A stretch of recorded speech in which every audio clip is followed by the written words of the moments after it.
Hi friends, இன்றைக்கி வீடியோவில் ஒரு 2 நிமிஷத்துலேயே சூப்பரான ஒரு சைட் டிஷ் ரெசிபி தாங்க பார்க்க போகிறோம். சாதம், தோசை, இட்லி இப்படி எல்லாத்துக்குமே சூப்பராக டேஸ்டியாக இருக்கக்கூடிய ஒரு துவையல் ரெசிபிங்க. இதுக்கு அடுப்பே தேவையில்லை, சட்னு ஒரு 2 நிமிஷத்தில் பண்ணிடலாம். அவ்வளோ டேஸ்ட்டாக இருக்கும். கண்டிப்பாக ட்ரை பண்ணி பாருங்கள். இன்றைக்கி நம்ம செய்ய போகிறது தேங்காய் துவையல். ரொம்ப ஈஸி அப்படி பண்ணலான்றது பார்க்கலாம். இந்த தேங்காய் துவையல் செய்கிறதுக்கு நான் இன்றைக்கி ஒரு மூடி தேங்காய் துருவலாக எடுத்து வச்சுருக்கேன். இது கூட ஒரு 10 சின்ன வெங்காயம், கொஞ்சமாக கருவேப்பிலை, ஒரு டீஸ்பூன் சீரகம், ஒரு காஞ்ச மிளகாய், ஒரு 2 இன்ச் அளவுக்கு இஞ்சி, இந்த அளவுக்கு புளி எடுத்துக்கோங்க, கரெக்டாக இருக்கும். தேங்காய் இந்த மாதிரி துருவலாக எடுத்துக்கோங்க. இப்போ ஒரு மிக்ஸி ஜார் எடுத்துக்கலாங்க. இந்த மிக்ஸி ஜாரில் தேங்காய் தவிர மற்ற எல்லா பொருட்களும் ஃபஸ்ட்டு போட்டுக்கலாம். இது எல்லாத்தையும் போட்டு கொஞ்சம் கொரப்பாக அரைச்சி எடுத்துக்கலாம்.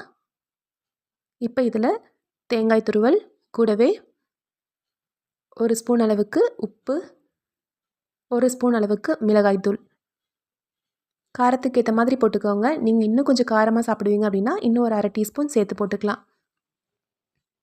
இது ரெண்டையும் சேர்த்துட்டு கொஞ்சமாக தண்ணி விட்டு லேசாக ஒரு ஸ்பூன் அளவுக்கு மட்டும் விட்டுக்கோங்க. அதிகமாக தண்ணி விட வேண்டாம். விட்டு நல்லா நைஸாக அரைச்சி எடுத்து ஒரு பவுலில் மாற்றிக்கலாம். இது கூட ஒரு ஸ்பூன் அளவுக்கு தேங்காய் எண்ணெய் சேர்த்து நல்லா கலந்து இந்த மாதிரி சர்வ் பண்ணி பாருங்கள்.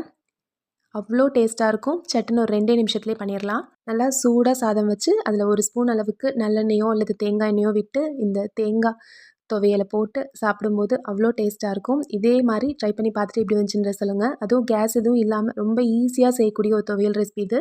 நம்ம ஊரில் இது துவையல், கேரளா சைடு இது சம்மந்தி, அவ்வளோதான் டிஃப்ரென்ஸுங்க. இதுக்கு தாளிப்பு எதுவும் சேர்க்கணுன்ற அவசியம் இல்லை. இதவே நீங்கள் இட்லிக்கோ தோசைக்கோ வச்சு சாப்பிட்ணுன்னு நினச்சிங்கன்னா கொஞ்சமாக தண்ணி விட்டு நல்லா கொஞ்சம் திக்கான சட்னி மாதிரி நல்லா கலந்து விட்டு இதை நம்ம சாப்பிட்டுக்கலாம். அவ்வளோ டேஸ்ட்டாக இருக்கும். புளி சேர்த்துருக்கோன்றனால லேசான ஒரு புளிப்போட குழந்தைங்கள்லேருந்து பெரியவங்க வரைக்கும் எல்லோரும் விரும்பி சாப்பிட்ற மாதிரி இருக்கும். இதே மாதிரி ட்ரை பண்ணி பார்த்து எப்படி வந்துருச்சுன்னு சொல்லுங்கள். இந்த ரெசிபி பிடிச்சிருந்துச்சுன்னா நம்ம சேனல் ராகாஸ் கிச்சனில் ஒரு லைக் கொடுங்க. ஃப்ரெண்ட்ஸ் கூட இந்த வீடியோவை ஷேர் பண்ணிக்கோங்க. நம்ம சேனலை சப்ஸ்கிரைப் பண்ணி வச்சுக்கோங்க. தேங்க்யூ.